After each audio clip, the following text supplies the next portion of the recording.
Hi, welcome to another episode of Car to Car. I'm Ramon. And hi, I'm Dana. Today we'll discuss a case out of New York Police Department where they respond to a domestic assault and two police officers wind up shot.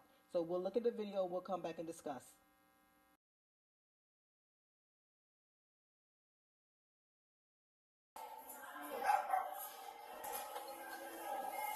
Mind if we come in? Or do you want to step out? I don't know what this is in regards to. Well, can we come in and speak to you, or do you want to step out and speak in the hallway? It's up to you. I don't. It's like I don't know why it's like so many of y'all. There's not that many of us. How many of y'all are there? You said what? How many? It's a couple of us. Not that many of us.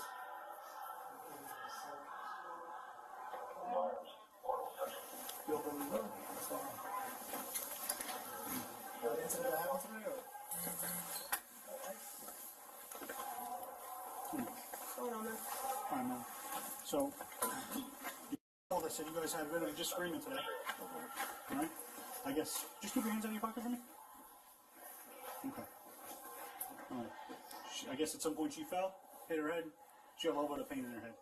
So for right now, what we're going to do is we're going to remove you from the situation. We're going to go back to the precinct while she gets checked out, make sure she's okay, and go from there, okay? I don't know what you're talking about. Okay. So what I'm going to just say now is I'm going to ask you to turn around and put your hands behind your back, okay? That's not. You can step out. Okay, but we're not stepping out now. Yeah. All right? So can you do me a favor and just put your hands behind your back and turn around for me? Listen, right now what you have is she said something happened, push, she has a little bit of headache. That's minor, it's a misdemeanor, it's nothing. You're on camera, you're with us. If you don't cooperate and resist, that becomes a whole nother thing. That's on camera, that's obvious. Right now you have a he said, she said. I don't. You can step out for a Don't second. make this hard. Don't make this No, hard. no, you can step out for a second. We can't step out of now. Yeah, Okay? well, I mean, I should. Alright. So, Look, don't grab. Look, let me get my. No, we talked with James Knight. We talked. I got you. I got you. What's going on? You got my gun! You got my fucking gun! Shoot my gun!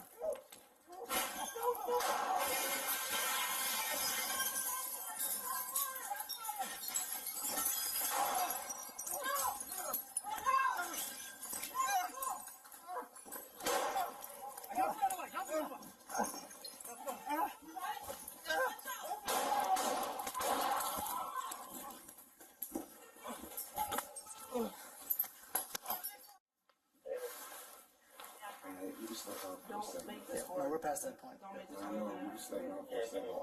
We can't step out now. Okay? I mean, I should. Don't grab. Look, No, we don't put your hands behind your back. I got you.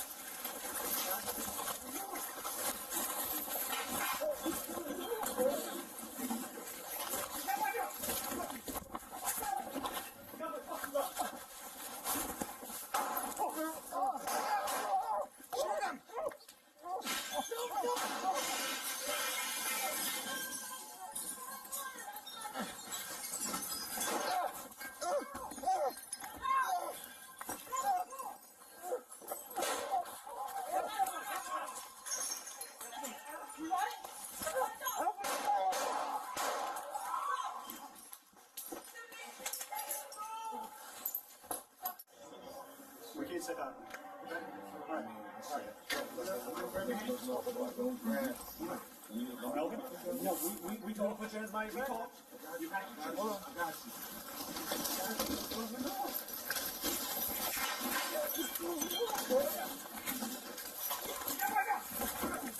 Watch out! My fucking gun!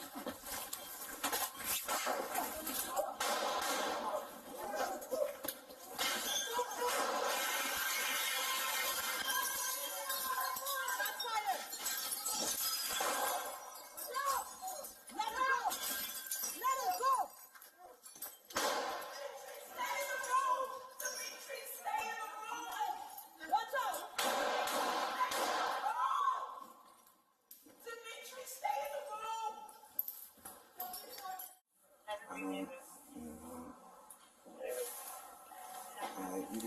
Don't make this hard.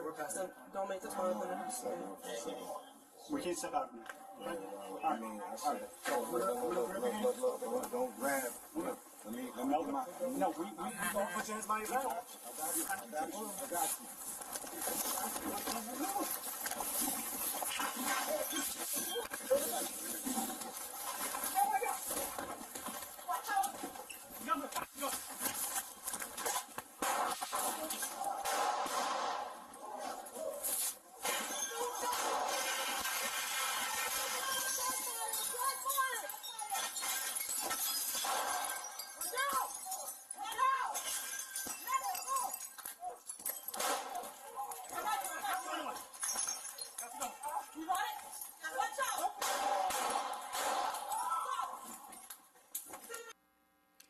After looking at this video, saw some errors here that I thought that could be cleaned up a little bit for the safety of the citizen and for the police officers.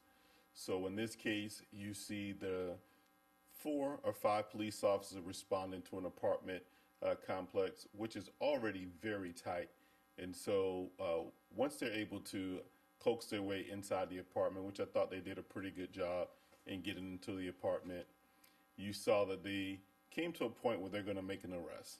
Once they decided to make the arrest, you truly got to have tactics when you're doing these incidents, especially in small confined positions.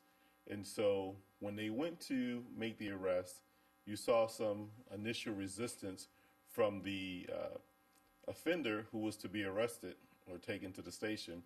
And so when they tried to grab him, he kind of passively resisted, but then when the police officer tried to grab the legs and dump him to the ground is when you saw him go to the next level of resistance by grabbing the police officer's gun. So once they go to the ground, the offender takes the gun, and so now the offender is discharging a weapon. At that point, there's an all-out brawl for me, because now I got to fight, even if you're punching me in the hand, I got to try to get both of my hands on that gun so that that gun won't discharge and shoot me or shoot my partner or anybody else that's there.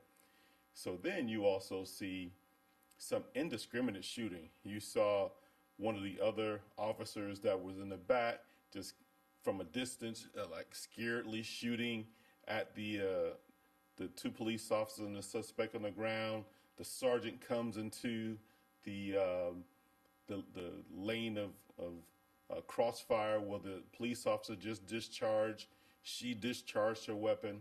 I just thought that tactically this was completely bad. They should have done a slightly better job. You can't predict if somebody's going to take your gun, but once that happens, those police officers that have your back are supposed to be defending you.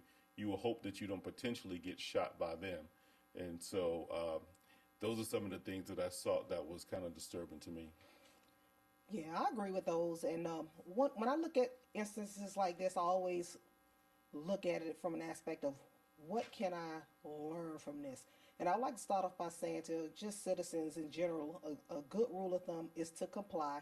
I think the officers did a good job once they gained entry. The primary officer was summarizing why he was there and the subject of the continued investigation to take him down to the station.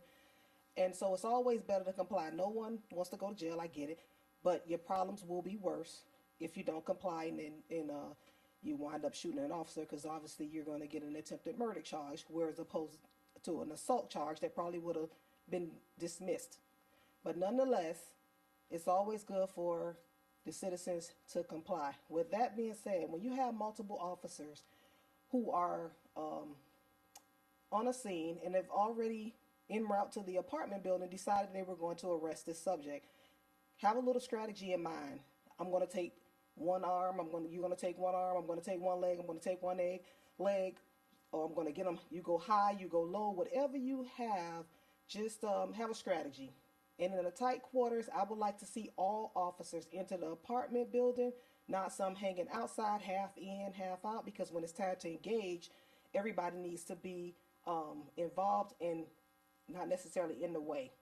Another thing I observed too, sometimes when officers are trying to be helpful, when another officer is engaged in a fight, you can be in the way. I think when the primary officer started to grab his hands, the suspect's hand, and the suspect started flailing his hands, not want to be caught. At that time, I think the second officer should have went to grab a hand to get the hands, as opposed to going low, and that kind of forced the suspect into the primary officer.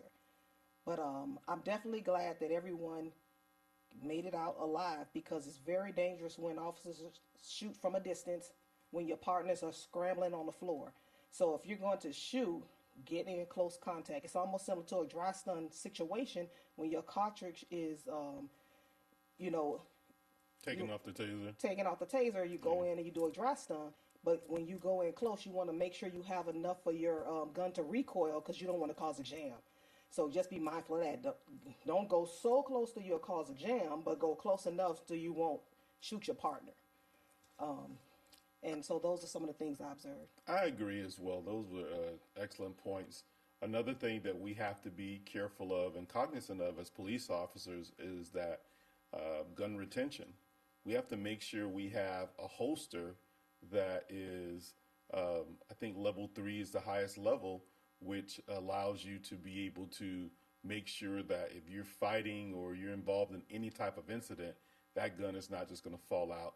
It's going to stay locked in. It takes more than just pulling a gun out, taking the strap off, and then pulling the gun out for it to happen.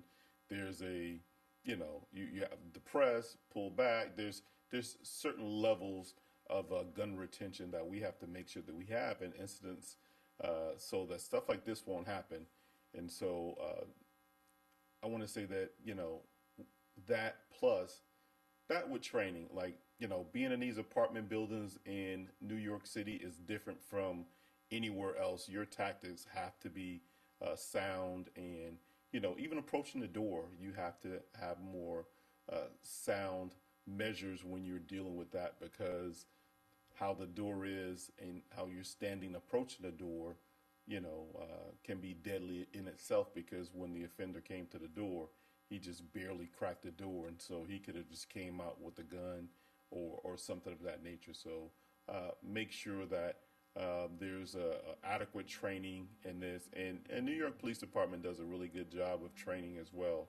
So I'm sure that they plan for this. So make sure you continue to train and rely on your training and trust your partners. And the last thing I'll say is, when you have enough officers on the scene, even if the weapon is discharged, you don't have to jump on the radio to say shots fired, shots fired. At that point, it's time to fight and do whatever. We can tell the dispatcher later that shots were fired, or the timing of when the shots were fired. But at that point, when you have enough police officers on the scene, let's get to the business of securing this scene, especially when somebody's discharging rounds and things of that nature, and not worry about telling the dispatcher shots fired. At that point, it's time to render the scene safe. Absolutely. I agree. I don't have anything else to add to that. That's all I have. Just like you said, I'm just glad everybody went home safe, including the suspect, that there was no death in this. Absolutely. So with that, there's another episode of Car to Car Podcast. Please be sure to like, share, comment, and subscribe. And until next time.